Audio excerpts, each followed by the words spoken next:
प्रवासी श्रमिकों का पलायन जारी है और मुसीबतों के बीच में प्रवासी अपने प्रदेशों को जाने के लिए परेशानियां झेल रिस्क उठा रहे हैं। कल हरियाणा से यूपी भेजी गई बसों के वापस आने के बाद श्रमिकों को एक बार फिर से मायूसी हाथ लगी है। हरियाणा के गृह मंत्री अनिल विज ने बयान देते हुए कहा, यदि रिसीविंग प्रदेश एनओसी दे तो वे 4 दिन के अंदर श्रमिकों को उनके प्रदेश पहुंचा देंगे। देखिए, अगर रिसीविंग प्रदेश इनकी एनओसी दे दें तो हम 4 दिन में सारे प्रवासियों को उनके प्रदेशों में भेज दें। अब कठिनाई यही आ रही है कि वो रिसीव नहीं कर रहे। अब कल हम लेके गए और सहारनपुर से उन्होंने वापस लौटा दिया। अब जो वापस लौटाते हैं तो प्रवासी उत्तेजित होते हैं, इसलिए कठिनाई है। मैं मानता हूं कि उन प्रदेशों की भी कठिनाई है जो रिसीविंग प्रदेश हैं, क्योंकि उनके पास भी लाखों में लोग आ चुके।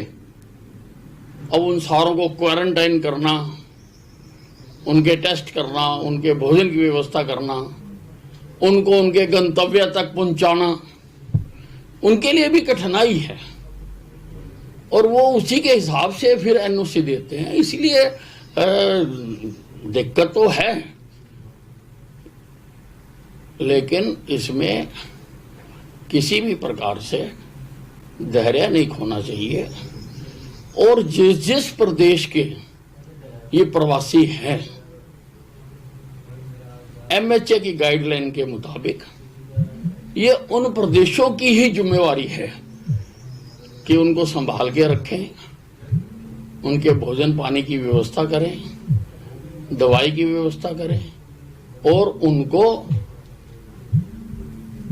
जिन प्रदेशों में उन्होंने जाना है उनके साथ बात करके उनको उनके प्रदेशों में भेजें। ये सब लॉकडाउन। वहीं पंजाब से आ रहे श्रमिकों को रोकने के लिए हरियाणा की तरफ से सभी कच्चे पक्के रास्तों पर पुलिस बल बढ़ा दिया गया है।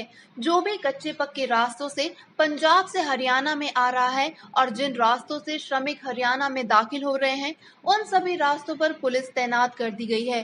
इसकी जानकारी देते हुए हरियाणा के गृह मंत्री अनिल विज ने कहा, प्रवासियों को रोकने का दायित्व पंजाब है, लेकिन हमने सारे कच्चे पक्के रास्तों को सील कर दिया है।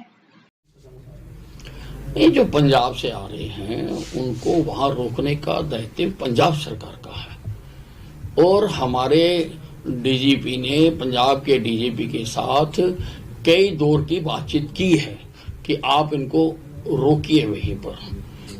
परंतु अब तो हमने अपनी सारी सीमा पर जो कच्चे पक्के रास्ते भी थे सब पर हमने नाके लगा दिए, सब पर हमने पुलिस खड़ी कर दी। प्रवासी श्रमिकों पर हरियाणा के यमुनानगर में हुए लाठीचार्ज पर हरियाणा के गृह मंत्री अनिल विज ने कहा, उन्होंने डीजीपी को निर्देश दिए हैं कि श्रमिकों पर लाठीचार्ज न हो और ऐसी स्थिति पर सिर्फ बातचीत से रास्ता निकाला जाए। मैंने बात की है डीजीपी से कि सभी जिलों में हिदायत दी जाए कि बल का प्रयोग ना किया जाए। अगर कहीं पर कोई ऐसी स्थिति उत्पन्न भी होती है जैसी यमुनानगर में हो गई थी, तो वरिष्ठ अधिकारियों को मौके पर जाके बातचीत करके उसको हल करने की कोशिश करनी चाहिए।